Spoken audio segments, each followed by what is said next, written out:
Olá, pessoal, bem-vindos a mais uma aula no curso de capacitação para arroz terras altas em ambiente de alta tecnologia, tá?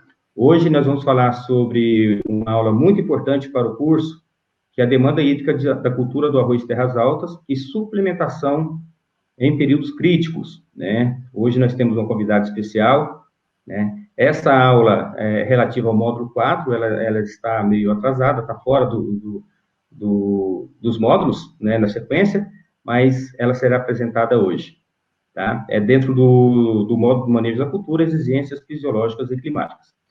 A nossa convidada especial para falar sobre o tema é a Amanda Ribeiro Pérez Portugal. Ela é engenheira agrônoma pela Universidade Camilo Castelo Branco, tá?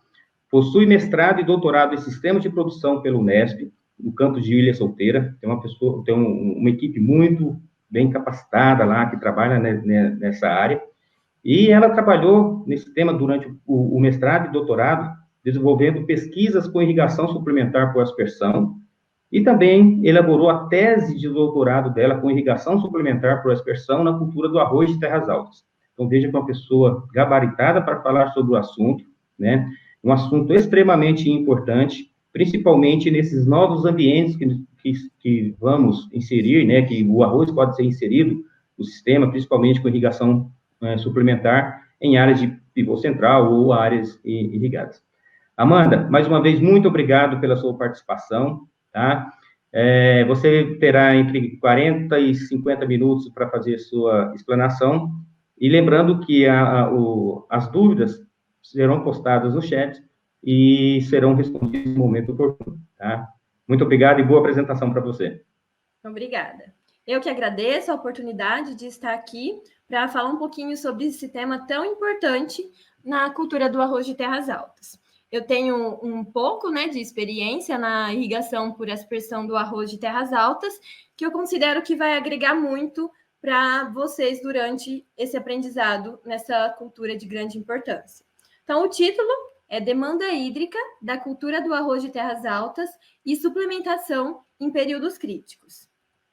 Aqui um breve histórico do que a gente vai estar abordando durante esse curso. Então, eu vou falar um pouquinho da importância da água para a cultura do arroz, a exigência hídrica, os efeitos da deficiência hídrica, quais são as características do regime pluvial para o cultivo do arroz de terras altas. Vou falar sobre a irrigação suplementar por aspersão e algumas características essenciais para que a irrigação por aspersão seja feita de forma eficaz, que são velocidade de infiltração básica, capacidade de armazenamento de água. E assim a gente entrar para falar um pouquinho de manejo de irrigação.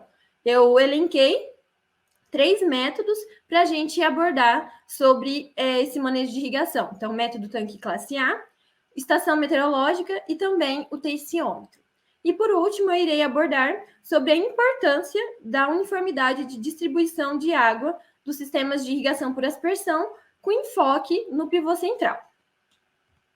Então, começando falando um pouquinho da importância da água para as plantas de maneira geral. Então, ela constitui aproximadamente 90% da planta, é água, ou seja, bastante quantidade. Ela é essencial para o crescimento e para o desenvolvimento da planta. Ela é essencial também para a abertura e fechamento dos estômatos e, consequentemente, a fotossíntese e garantia de produtividade e a absorção de nutrientes. Então, é essencial que tenha água no solo para formar, junto com o fertilizante, a solução do solo e estar disponível para as plantas poderem absorver pelo sistema radicular. Entre outros inúmeros fatores que a água é importante. A água, se tratando do arroz de terras altas, é o fator mais limitante para a sua produção e, consequentemente, produtividade. E a cultura do arroz, nós podemos dizer que ela é uma cultura que tem alta suscetibilidade ao estresse hídrico e também uma alta demanda evapotranspirativa, ou seja, devemos tentar colocar a disponibilidade da planta toda a quantidade de água que é necessária. E antes de falar propriamente do arroz, nós temos que entender alguns pontos. Então, aqui nós temos esse gráfico mostrando que a população, a projeção de 2020 a 2050 é que aumente a população. Aqui essa seta, ela indica a quantidade de pessoas que estarão vivendo em área com escassez de água, ou seja, aumentará a quantidade de pessoas vivendo nas áreas com escassez de água. Aqui mostrando a tendência de aumento na quantidade de hectare utilizado para a agricultura, então vai aumentar um pouco, e a seta mostra a demanda por terras para cultivos agrícolas e, consequentemente, aumentar a quantidade de alimentos produzidos, no caso, o arroz. Então, há uma demanda para que haja um aumento da produção de alimentos no mundo. Nesse outro gráfico, o gráfico D, mostra a projeção da demanda por água em relação à agricultura, para ser utilizada na agricultura. Então, nós podemos visualizar que de 2020 a 2050 vai praticamente aumentar 50% a demanda de água para a agricultura. No entanto, a seta nos indica que a disponibilidade irá reduzir em cerca de aproximadamente 50%. Então, o que isso nos indica? Que nós, agricultores, ou as pessoas relacionadas à agricultura, deveremos utilizar a água de forma adequada. Por quê? Porque é um recurso que está sendo diminuído. Então, nós temos que propiciar um manejo adequado, ou seja, um manejo racional dessa água na irrigação, principalmente. E dentre os setores que utilizam água, nós temos o uso doméstico, o uso industrial e o uso na agricultura. A agricultura é o que utiliza mais água disponível. Então, por isso que nós temos que ser bastante, como eu posso dizer, bastante eficientes no manejo da água nas culturas. E levando em consideração também a quantidade de água e o preço da energia elétrica, devemos o quê? Levar em consideração que a água tem que ser suprida no momento em que a planta precisa e na quantidade ideal. Agora vamos falar um pouquinho da exigência hídrica. Então, a necessidade total de água para o arroz de terras altas varia de 600 a 700 milímetros. Só que essa quantidade vai variar de acordo com a região. Por quê? Tem incidência, os elementos climáticos interferem nessa quantidade que vai ser necessária para a cultura. Dentre os elementos climáticos, nós podemos citar radiação solar, temperatura, umidade relativa do ar e o vento. Temos também fatores relacionados ao solo, como textura, estrutura, capacidade e, consequentemente, capacidade de armazenamento. Também as práticas culturais, como se o arroz é cultivado em sistema plantio direto, se é cultivado em sistema convencional. Também a época de semeadura, que é importante, que vai determinar a quantidade de água que a cultura vai precisar. Também relacionada ao ciclo da cultivar. Então, aquelas cultivares que têm um ciclo mais longo, então, consequentemente, elas vão ficar um tempo maior no campo e necessitarão de uma quantidade maior, por estar no campo um maior período. Então, essas condições vão determinar a quantidade de água que vai ser essencial para a cultura. Então, muitas vezes, podem me perguntar, será que se eu tiver um pivô com 7 milímetros por dia, é suficiente para irrigar a cultura do arroz de terras altas? Aí eu vou ter que responder, depende. Então, quais são as condições climáticas que você tem? Quanto de água que o seu solo ele é capaz de armazenar? Então, isso vai variar muito para determinar a quantidade de água que a cultura precisa. E se tratando de exigência hídrica, aqui nós temos uma figura mostrando a evapotranspiração da cultura em função de dias após a semeadura. A evapotranspiração, nós podemos dizer que seria o consumo de água, ou seja, o tanto que a cultura precisa de água para se desenvolver. Então, dias após a semeadura. Então, no início, a planta requer uma baixa quantidade de água e à medida com que a planta vai se desenvolvendo, vai aumentando a quantidade de água necessária para o seu desenvolvimento. Então, o que a gente observa? Que o máximo de água é consumido na fase reprodutiva. Então, deficiências hídricas nessa fase é bem prejudicial. Aqui nesse gráfico, o máximo de água ocorreu aproximadamente, a gente pode dizer, 5,4 milímetros por dia.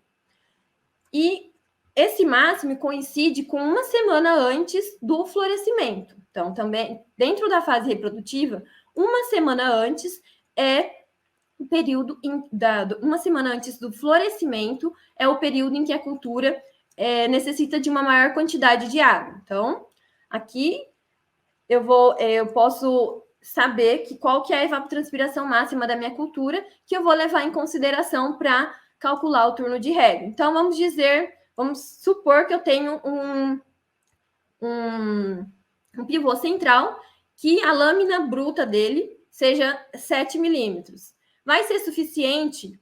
Então, 7 milímetros por dia vai ser suficiente? Considerando essas condições, então 5,4 será suficiente. Mas, como toda região tem variações quanto à radiação e todos aqueles elementos climáticos, nós devemos ter a mensuração disso no local, que depois eu vou explicar certinho como que a gente pode saber qual que é a quantidade de água que a minha cultura está exigindo. Então, depois da fase reprodutiva, o consumo de água da cultura vai reduzindo. E aqui uma outra tabela mostrando o consumo de água nas diferentes fases. Então, na fase vegetativa, o consumo de água é de 30%, na fase reprodutiva, aproximadamente 55%, e na maturação, 15%. Então, podemos visualizar em que a fase em que tem uma maior demanda por água é a fase reprodutiva. E se houver deficiência hídrica, o que vai acontecer? Então, os efeitos da deficiência hídrica vai depender da coincidência entre o período de ocorrência e os processos fisiológicos determinantes da produtividade. Ou seja, se a deficiência hídrica está ocorrendo na fase vegetativa ou na fase reprodutiva. Então, se a deficiência hídrica ocorrer na fase vegetativa, ela não causa prejuízos muito severos à produção. No entanto, se a deficiência hídrica ocorrer na fase reprodutiva, a produção é altamente vulnerável. Então, com isso, a gente tem uma grande perda de produtividade se a deficiência hídrica ocorrer na fase reprodutiva. Dentro dessa fase reprodutiva, nós temos 2 picos de sensibilidade, ou seja, são picos em que demonstram que a cultura tem uma maior sensibilidade. Então, o primeiro seria a meiose das células reprodutivas, que coincide aproximadamente com 12 dias antes do florescimento. O efeito se houver deficiência hídrica nesse primeiro pico, é esterilidade do pólen. O outro pico é exatamente no florescimento, em que vai ocasionar perda da fertilidade do pólen, morte de espiguetas ou aborto dos óvulos recém-fecundados e, consequentemente, vai ter redução severa da produtividade do arroz de terras altas. Nós temos uma tabela mostrando o efeito da deficiência hídrica, então moderada, na produção e nos componentes de rendimentos do arroz. Então, aqui é o tratamento de seca, aqui se refere ao número de dias anterior ao florescimento. Então, se houver seca 55 dias antes do florescimento, aqui é a produção da planta. Então, vai produzir 18 gramas por planta, com deficiência moderada, não é deficiência severa. Já se a deficiência hídrica ocorrer naquele período que eu falei para vocês, então, aproximadamente 12 dias antes do florescimento, tem uma grande perda na produção da planta. Então, de 18, vai passar para 6,5 gramas por planta.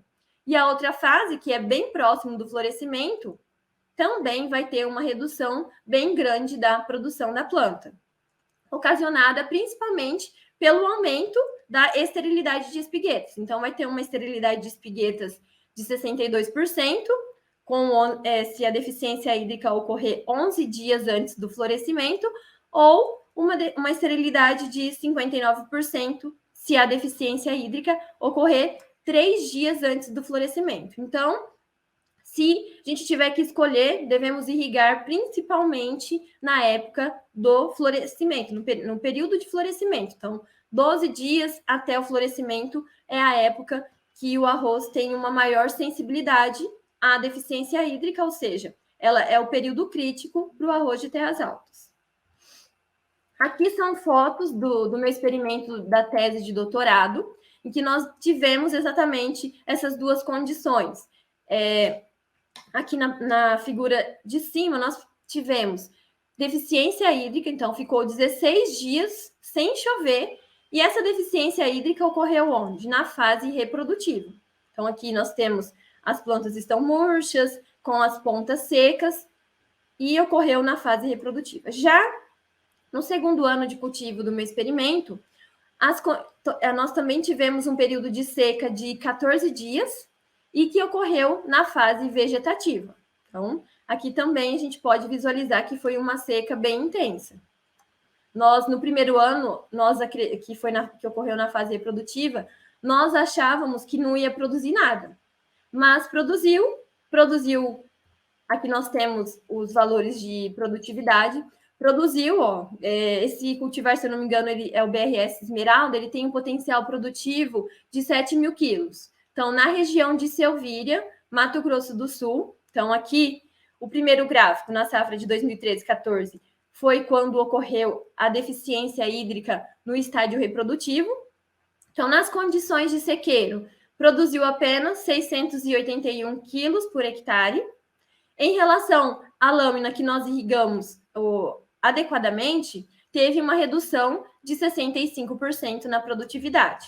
Mas, mesmo assim, vocês podem observar que aqui na lâmina recomendada também teve uma redução de produtividade. Então, o potencial produtivo desse cultivar é 7 mil quilos. Nós tivemos experimentos lá na região de Selvíria que produziu 6 mil quilos. Mas, como nós somos dependentes das condições climáticas, nós, produtores que colocamos a cultura diretamente no campo, aqui ocorreu um empecilho que eu posso dizer. Também, além da deficiência hídrica, nós tivemos altas temperaturas no florescimento. As temperaturas, elas chegaram próximas de 38 graus, que não é recomendado para o arroz de terras altas. Então, por isso que nós tivemos uma redução de produtividade mesmo irrigando. Aqui, no segundo ano, nós atingimos uma produtividade de 5.255 quilos, que foi maior do que no primeiro ano. Então, aqui nós tivemos uma redução em relação a esse segundo ano de 62% da produtividade. Nós podemos atribuir essa redução à elevada temperatura que ocorreu na época do florescimento. Então, agora vamos para o segundo gráfico visualizar melhor. Então, como eu mostrei para vocês na segunda figura, a deficiência hídrica ocorreu na fase vegetativa. E quais foram o que a gente estava avaliando? Nós irrigamos, de acordo com as recomendações, nós irrigamos 25% menos e nós tivemos a condição de sequeiro. E o que aconteceu? Não teve diferença estatística na produtividade. Então, quando a gente diz que o efeito da deficiência hídrica no estádio vegetativo não causa muitas perdas. Então, nós podemos visualizar com esses dados lá de Selvíria, Mato Grosso do Sul. Então, a produção foi uma produção boa, em comparação com o potencial produtivo. Uma outra característica que eu gostaria de evidenciar também, quando a gente utiliza a irrigação na cultura do arroz, nós devemos também levar em consideração a fertilidade do solo. Então, no segundo ano, nós cultivamos o arroz em uma área que tinha uma maior fertilidade. E, consequentemente, porque o cultivar de arroz, o BRS Esmeralda que nós utilizamos, ele é classificado como arquitetura intermediária. Então, esse cultivar de arquitetura intermediária, quando irrigado e que tem um solo de alta fertilidade, se houver ventos fortes, pode ocasionar o acamamento. E que também auxiliou para reduzir um pouquinho a produtividade, esse acamamento que nós tivemos na lâmina recomendada. Na lâmina 25% menor a gente teve, só que foi de menor intensidade. E no sequeiro nós não tivemos a incidência de acamamento. Então, quando a gente utiliza irrigação, prestar atenção um pouquinho na característica do cultivar, quanto ao porte. Aqui são as fotos, né? É uma foto do meu experimento, que a gente fez irrigação por aspersão convencional, né? Então, aqui são os tratamentos irrigados, então, que a gente observa que a planta está se desenvolvendo bem. E aqui são os tratamentos no sequeiro. Olha a grande diferença que nós temos. Isso aqui foi do primeiro ano, em que o déficit hídrico ocorreu na fase reprodutiva.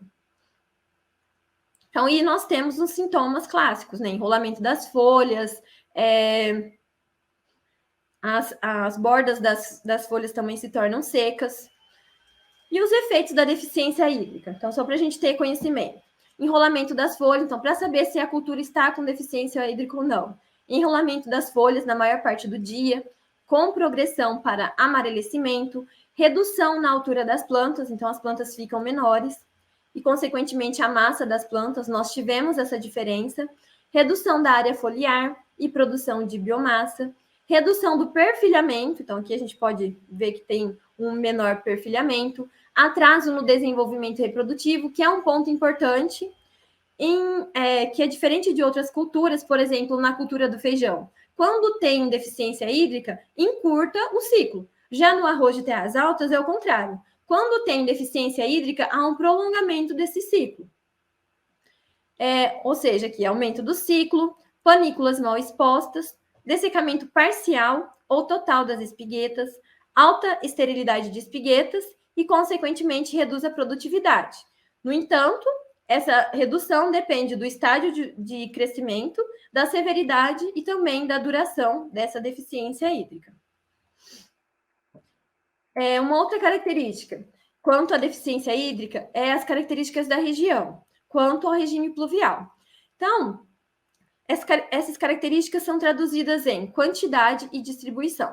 Então, por exemplo, na época que eu vou cultivar o arroz na minha região, vamos supor que atende à exigência da cultura, que é de 600 a 700 milímetros durante o ciclo. Então, eu tenho a quantidade correta. No entanto, como que é a distribuição da chuva? Eu tenho a ocorrência de 1, 2 ou 3 semanas de déficit hídrico durante o desenvolvimento da cultura do arroz? Então, nós temos que nos atentar, principalmente quando a gente vai cultivar o arroz, dependendo apenas da chuva, ou seja, sem irrigação por aspersão, nós temos que nos atentar a essa característica do regime pluvial, quanto à quantidade e à distribuição, que são os fatores mais limitantes na produtividade de grãos do arroz de terras altas. E na região dos cerrados, é comum a ocorrência de estiagens, ou seja, veranicos de 1, 2 ou até 3 semanas durante a estação chuvosa, que é o que a gente obteve lá no meu experimento, que nós tivemos tanto no primeiro ano quanto no segundo ano a ocorrência de 2 semanas de estiagem durante a época das chuvas. E esses efeitos da deficiência hídrica, quando ocorre, eles podem ser minimizados com a utilização da irrigação suplementar por aspersão. Aqui nós temos figuras do meu experimento, da precipitação, né? A gente transformou os dados pluviométricos em figuras, em que aqui nós podemos visualizar a distribuição das chuvas. Então, quanto à quantidade, esse quadrado é o cinza intermediário. Nós podemos visualizar que estava dentro do que é preconizado para o arroz, então dentro da faixa de 600 a 700 milímetros. No entanto, a distribuição da chuva pecou, né? Então, ficou 2 semanas praticamente sem chover. E coincidiu, como eu mencionei anteriormente para vocês, com a época do florescimento. Já no segundo ano, nós tivemos aqui no tratamento de sequeiro a quantidade de 595 milímetros, ou seja, se aproximou do que é ideal para o arroz de terras altas. No entanto, o que aconteceu? Nós também tivemos essas 2 semanas de deficiência hídrica na fase vegetativa do arroz. Então, nós temos que nos atentar quanto ao regime pluvial da região. Então, se eu quero cultivar arroz sem a utilização de irrigação, eu tenho alguns sites, alguns aplicativos que me indicam qual que seria o risco de perda. O zoneamento, o site do Ministério da Agricultura, que tem o zoneamento agrícola de risco climático por cidades. Então, vou cultivar na safra 2021-2022 o arroz de sequeiro, por exemplo, no Mato Grosso, o grupo 1, em solo arenoso. Qual seria a época mais indicada para eu cultivar o arroz? Então, seria uma forma de eu reduzir o risco da minha cultura e atender à exigência hídrica na minha região. Então, podemos utilizar esse site para visualizar em qual época eu posso semear. Então, vamos supor que eu quero semear aqui em Água Boa, na segunda linha aqui. Será que eu posso semear o arroz na primeira e na segunda, nos primeiros 10 dias ou no segundo, nos 20 dias da cultura? Então, eu tenho um risco de 30%. Mas se eu semear aqui nos últimos 30 dias de dezembro, eu tenho um menor risco, se eu não for utilizar a irrigação. Temos uma outra plataforma também importante para a gente ter uma ideia de como que se comportaria o arroz na nossa região, que é o Cisdagro, que é um sistema de suporte à decisão na agropecuária, que ele foi desenvolvido pelo Instituto Nacional de Meteorologia, o INMET.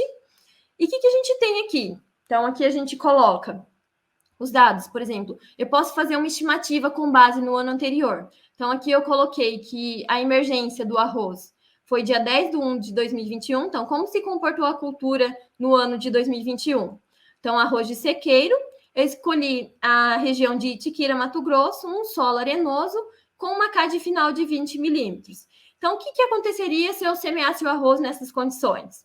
Então, haveria uma redução, então, sem irrigação, uma produtividade de 41%, uma perda de 58%, total de dias sem chuvas, 45%, a chuva no período 236, ou seja, não chegaria próximo do que a cultura precisa, que nós também temos estimativas, temos os valores de temperatura, que é importante, no caso do arroz semeado na safrinha, o empecilho seria a temperatura baixa na época do florescimento. Nós aqui também conseguimos visualizar a questão da temperatura.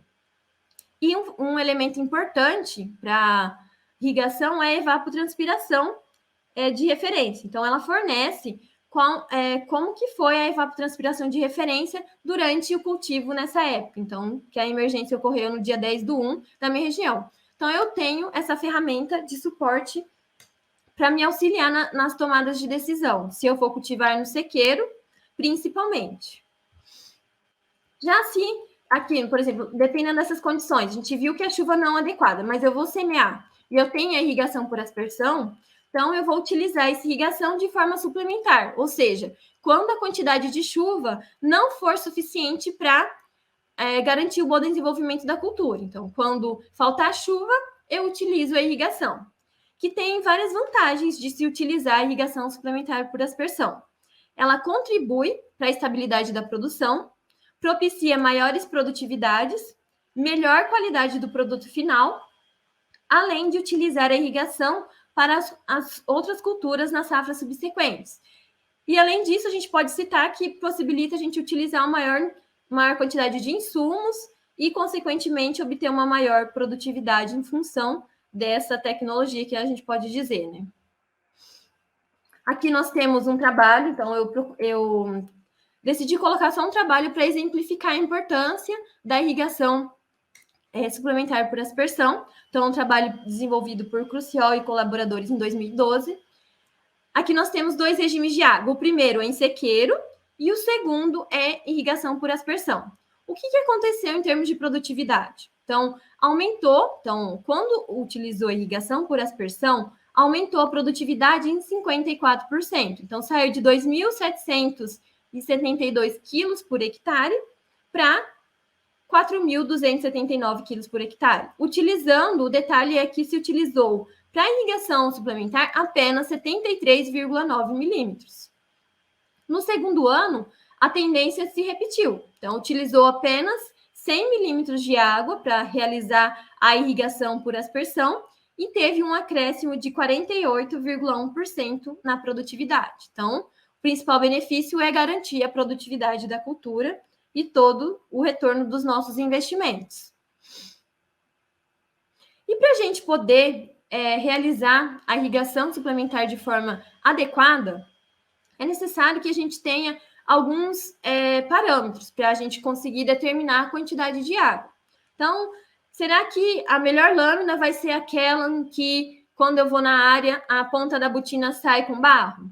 Não, porque isso daí é uma forma empírica. Nós temos que irrigar de forma adequada, de acordo com a quantidade e na época que a cultura precisa. Por quê? Como eu mencionei anteriormente, vai diminuir a disponibilidade de água. Então, nós temos que cada vez mais aumentar a eficiência de utilização no setor agrícola. Então, para a gente poder fazer de forma adequada, nós devemos conhecer alguns parâmetros do solo em relação à capacidade de armazenamento de água do solo, então, a capacidade de água disponível desse solo, e também a velocidade de infiltração básica, que são parâmetros importantes para determinar a irrigação. E também definir a profundidade efetiva do sistema radicular da cultura que a gente está utilizando. Então, no caso nosso agora, é o arroz de terras altas, em que a gente utiliza 20 centímetros. Então, a profundidade efetiva do sistema radicular do arroz de terras altas é preconizado que é 20 centímetros, então é a região do solo em que a gente vai mensurar essas características. Então, a capacidade de armazenamento e também a velocidade de infiltração.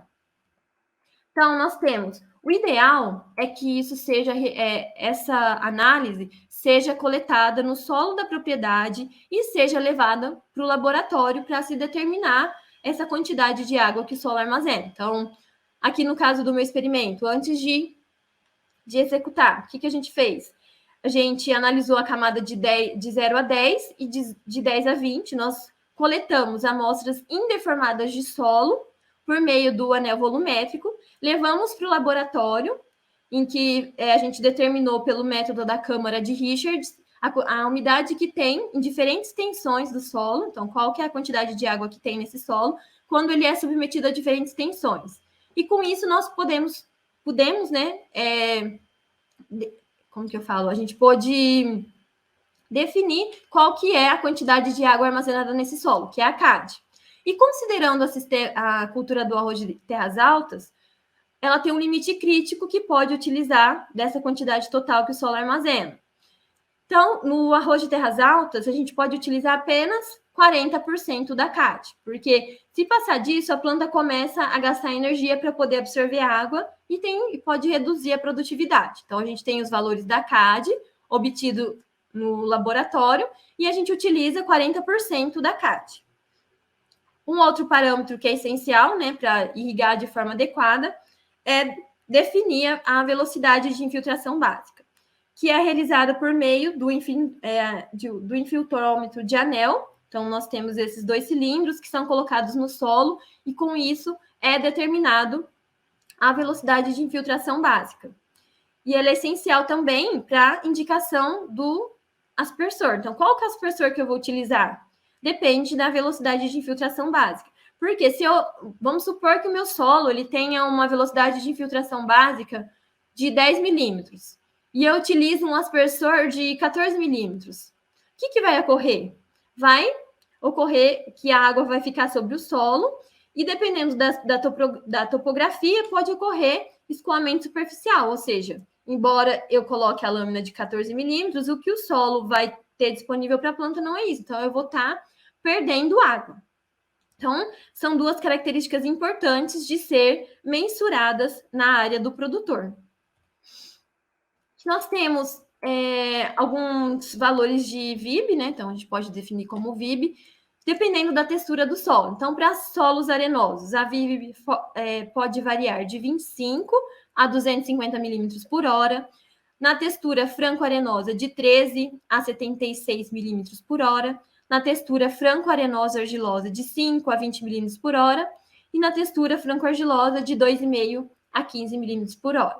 Então, o que a gente observa aqui? Que se o solo for mais argiloso, diminui a velocidade de infiltração básica. Então, nós temos que prestar ainda mais atenção na escolha do aspersor. Aqui tem um exemplo, mostrando aqui, nós temos um infiltrômetro de anel e a taxa de infiltração. O que ocorre? Então, um solo de textura franco-arenosa, a taxa de infiltração, como nós vimos aqui, ela é maior. Então, aqui é a taxa, né? E aqui é em função do tempo. Um solo de textura franco-siltosa é intermediária, já em solos com textura argilosa, a taxa de infiltração é menor. Então, nós devemos nos atentar a isso. E como exemplo de condições de acordo com o tipo do solo, eu trouxe um trabalho para vocês mostrando alguns valores. Então, aqui, por exemplo, nós temos um latossolo amarelo na região de Petrolina, com 17 milímetros por hora. Que um solo da mesma região que tem 7,5 milímetros por hora de velocidade de filtração básica. Então, por que essa diferença, né? No mesmo tipo de solo. Também a velocidade de filtração básica depende do manejo utilizado nesse solo. Aqui, um argissolo vermelho-amarelo. Então, nós temos aqui a velocidade de filtração básica de 63 milímetros. Aqui um outro solo um argissolo vermelho-amarelo de 128 milímetros. Por isso é importante que a velocidade de filtração básica seja determinada na área do produtor. Porque, além da textura, outros fatores interferem na velocidade de filtração básica. Nós temos a textura, a estrutura, a porosidade, que vai depender do sistema de cultivo que a gente tem. Então, aqui mostrando implantio direto, no mesmo tipo de solo. Então, em argissolo vermelho e amarelo, a VIB foi maior, então 123 milímetros. No cultivo mínimo 87, e no cultivo convencional, a VIB foi de 18 milímetros por hora. Então, é importante que a VIB seja determinada na propriedade do produtor, para que não haja perdas da água da irrigação por escoamento superficial. Então, já o outro fator, que é a capacidade de armazenamento de água, também ela varia em função da cultura, e a frequência da irrigação, ela depende desse parâmetro. Então, e aqui nós temos alguns exemplos, né, de diferentes tipos de solo, então, com base na textura do solo, qual seria a quantidade de água armazenada. Então, aqui nós podemos padronizar essa DTA, disponibilidade total de água ou capacidade de armazenamento de água. Então, para solos de textura arenosa, de 0,6 a 1 milímetro por centímetro do solo. Já em solos de textura argilosa, 2 milímetros por centímetro do solo. E aí vocês podem me perguntar, qual que seria a quantidade de água que armazena total, né, considerando o arroz de terras altas, para um solo de textura arenosa?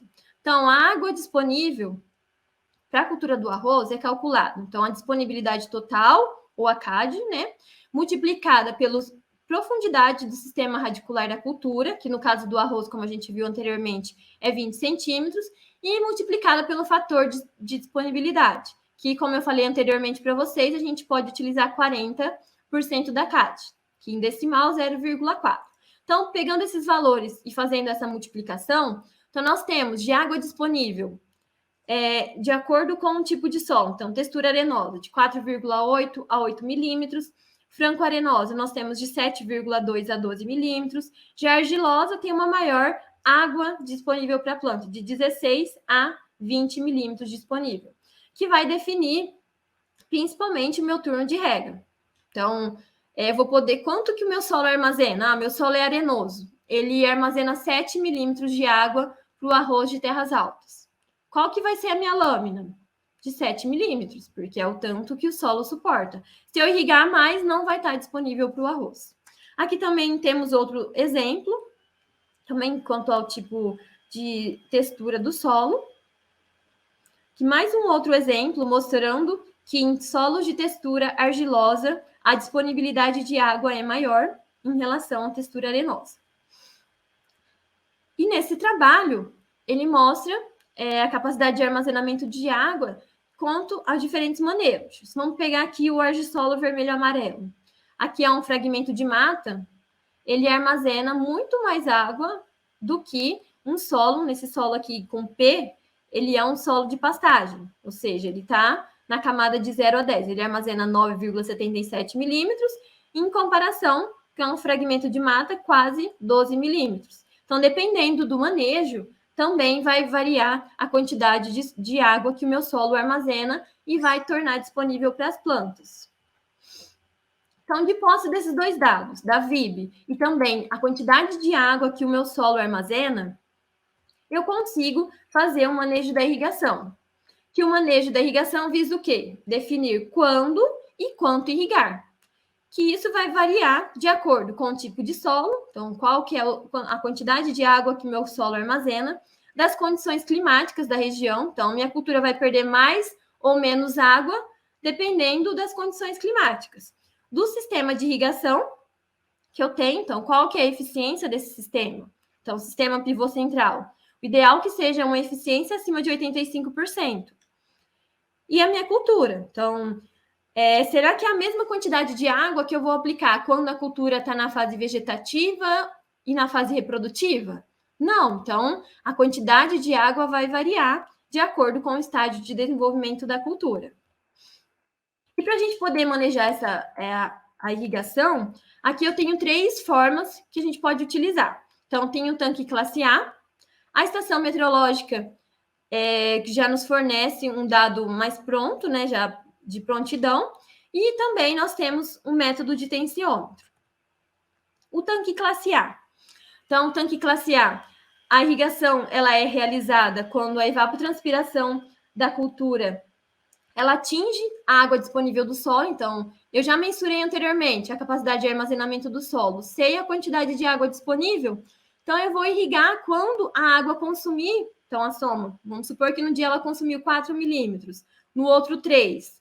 Então, quando ela atingir, vamos supor que a água do meu solo ele é capaz de armazenar 7 milímetros, então o que vai acontecer? Eu vou irrigar depois de 2 dias. Então, pelo método tanque classe A, a gente consegue determinar a evapotranspiração da cultura, ou seja, o consumo da cultura, que ele é obtido pela multiplicação da evapotranspiração potencial ou de referência, multiplicado pelo coeficiente da cultura. Essa evapotranspiração potencial, pelo método tanque classe A, que jeito que ele é obtido? ECA, que é a evaporação do tanque classe A, então a gente obtém aqui a gente tem um parafuso micrométrico que ele vai medir o nível da água todos os dias. Então, dependendo do tanto que oscilar, então a evaporação que teve nesse tanque e multiplicado pelo coeficiente do tanque.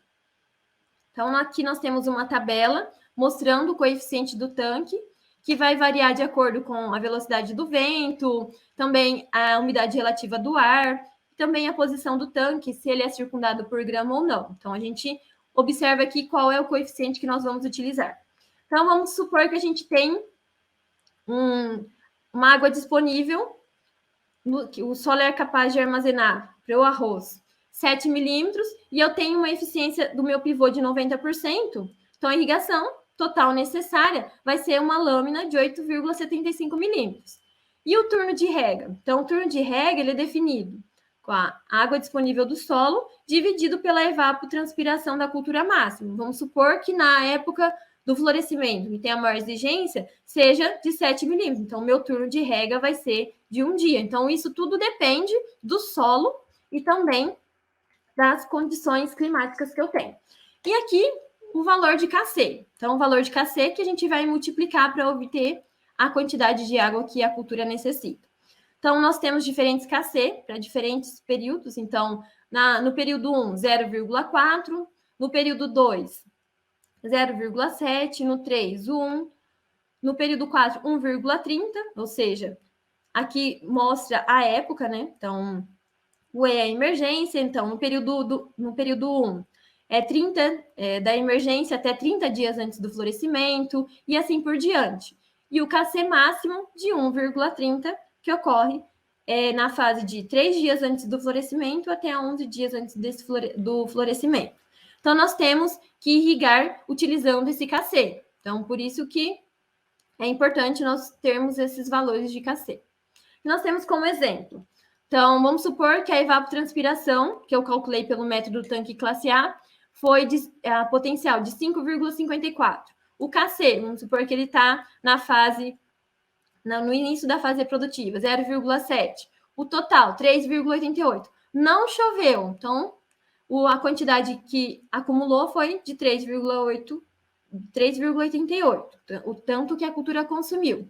Aí, no segundo dia, também, e aí o tanto que a cultura consumiu foi de 3,18, e aqui chegou um acumulado de 7. E o meu solo, ele tem como água disponível 7 milímetros. Então, eu vou irrigar? Vou, porque não choveu e atingiu o tanto que o meu solo ele é capaz de armazenar.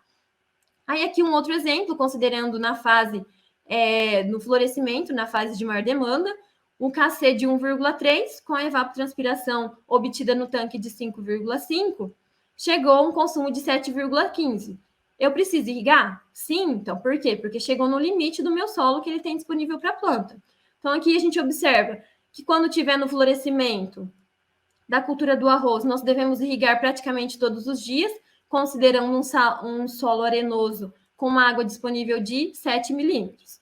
E levando em consideração também a quantidade de água que a gente tem que aplicar depende da eficiência. Então, a lâmina bruta do pivô de 8 milímetros e a lâmina líquida, se for uma eficiência de 90%, 7,2 milímetros por dia.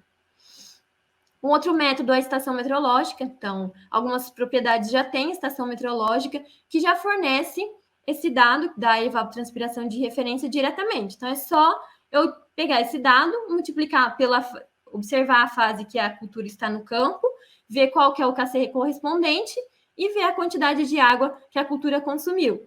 E sabendo a quantidade de água que a cultura consumiu, tanto que o meu solo é capaz de armazenar, eu vou decidir se eu devo irrigar ou não. Um outro método é o método do tensiômetro, que ele permite calcular quando e quanto irrigar.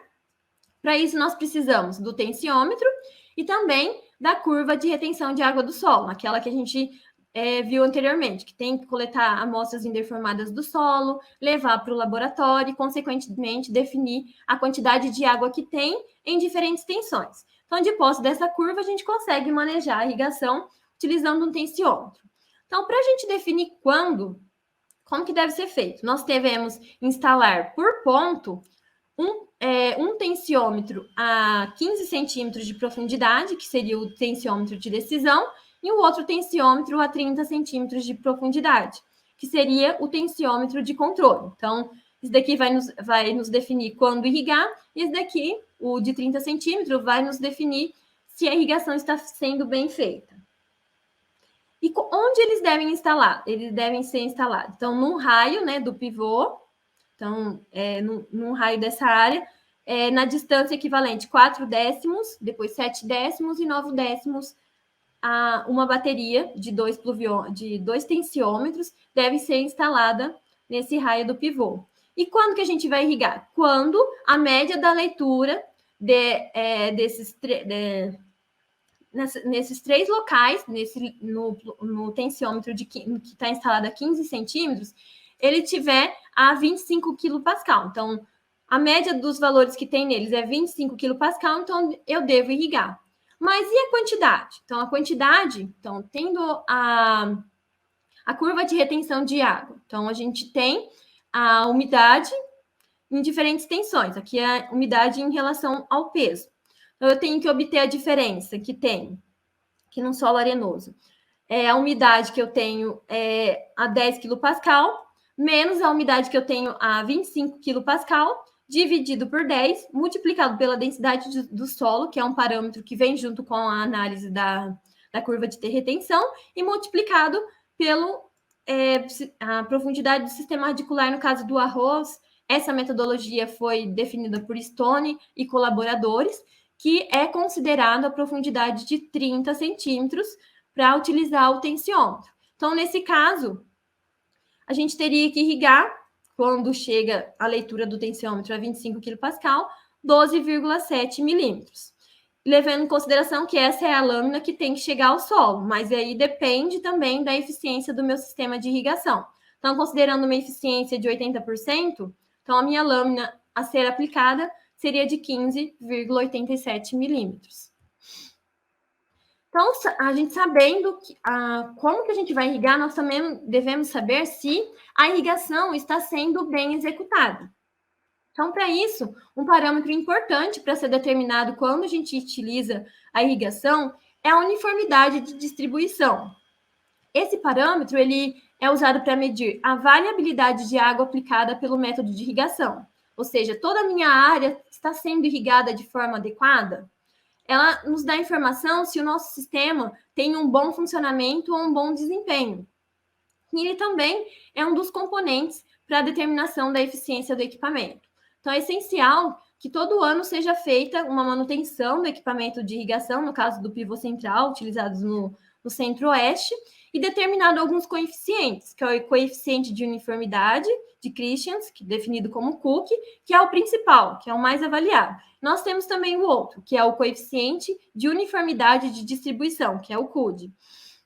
Então, com base nesse coeficiente, nós conseguimos saber se o nosso sistema de irrigação está irrigando toda a área de forma uniforme. Normalmente, em pivô central, a gente obtém um Cook de 80% e o recomendado é acima de 85%. Esse 80%, o que significaria?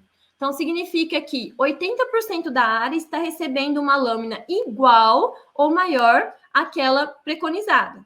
E os 20% está recebendo uma lâmina menor. Então, isso vai interferir na produtividade. Então, 20% da área não recebendo uma lâmina adequada pode reduzir a produtividade. Então, por isso, os sistemas de irrigação eles precisam de uma manutenção anual e cuidados constantes para garantir um bom funcionamento e também uma eficiência de distribuição de água. E quando ocorre desuniformidade, é atribuída a falta de manutenção ou um sistema de irrigação mal dimensionado.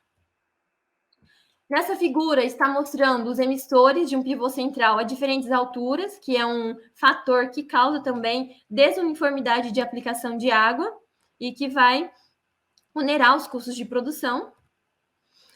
A baixa uniformidade de distribuição de água, o que ela ocasiona? Percolação, ou seja, excesso de água em uma parte e falta de água em outra. Com isso, nós temos redução do potencial produtivo, gastos desnecessários com energia elétrica e água. Então, considerando o preço da energia, o preço atual da energia que está maior, e também que nós devemos economizar água, né, para garantir água para o futuro, nós estaríamos tendo esses gastos desnecessários.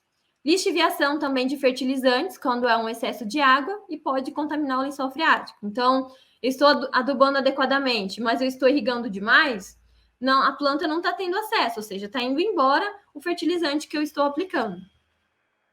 Aqui só exemplificando, em termos práticos, como que é feita a avaliação do Cook. Então, são distribuídos coletores ao longo de uma linha do pivô. Esses coletores eles são distribuídos com uma distância de 2 a 5 metros, e depois que o pivô passa sobre a área, é coletada a quantidade a água que está no coletor e medida com um copo graduado. Só para a gente finalizar, a avaliação de um pivô central, o que ela inclui? Então, caracterizar o equipamento, quanto ao modelo e tudo mais, verificar se tem vazamentos que vai ocasionar perda de eficiência do nosso sistema, a pressão de serviço no ponto do pivô, que é o centro, e também no final do pivô, verificar a velocidade real da última torre, então, pelo menos quando ele estiver a 100%, e verificar a lâmina aplicada no campo e a uniformidade de distribuição, que seria o Cook, com a linha de pluviômetros que eu mostrei anteriormente. Nessa figura, nós temos um exemplo, né, dos coletores instalados no campo, e aqui um exemplo de manômetro instalado na última mangueira, no final da linha lateral do pivô, que é um parâmetro importante para determinar se o pivô está funcionando de forma adequada e, consequentemente, irrigando toda a área de forma ideal, ou seja, colocando exatamente o que a cultura precisa no campo. Como considerações finais, então eu deixo que utilizar a água de maneira eficiente na irrigação suplementar do arroz de terras altas garante uma maior produtividade de grãos e também economia de energia. Quando eu falo de eficiente, colocar exatamente a quantidade de água que a cultura necessita e quando ela necessita, e no caso da suplementar, apenas quando houver falta de chuva. É necessário irrigar conforme a necessidade da cultura, nas condições climáticas da região. Então, muitas perguntas. Será que eu tenho um pivô de que tem uma lâmina de 7 milímetros? Eu consigo semear arroz na minha região? Depende. Então, vamos supor que na sua região a evapotranspiração de referência ou potencial seja de 5 milímetros. E o coeficiente máximo lá que a gente viu é 1,30, o coeficiente da cultura. Então, seria 6,5. Então, num dia com temperaturas altas e com evapotranspiração potencial a máxima de 5, esse, dependendo da eficiência também do pivô, seria suficiente. Então, 6,5 seria um que consumiria no estádio reprodutivo se a minha evapotranspiração potencial fosse 5. Mas isso depende da região, principalmente da temperatura, da radiação solar, do vento e da umidade relativa. Então, é necessário garantir o bom funcionamento do sistema com manutenção adequada, porque às vezes a gente está imaginando que o pivô ele irriga 7 milímetros, mas na verdade o que está chegando devido ao mau funcionamento é bem menos. Então, eu não estou suprindo a quantidade de água que o arroz precisa, por exemplo, na fase crítica, que seria a fase do florescimento. O que eu queria falar para vocês, isso era hoje. Se vocês tiverem algum questionamento, vocês podem me mandar por e-mail. E eu espero que vocês consigam manejar a irrigação de forma adequada, garantindo com que a cultura tenha ótima produtividade. Obrigada.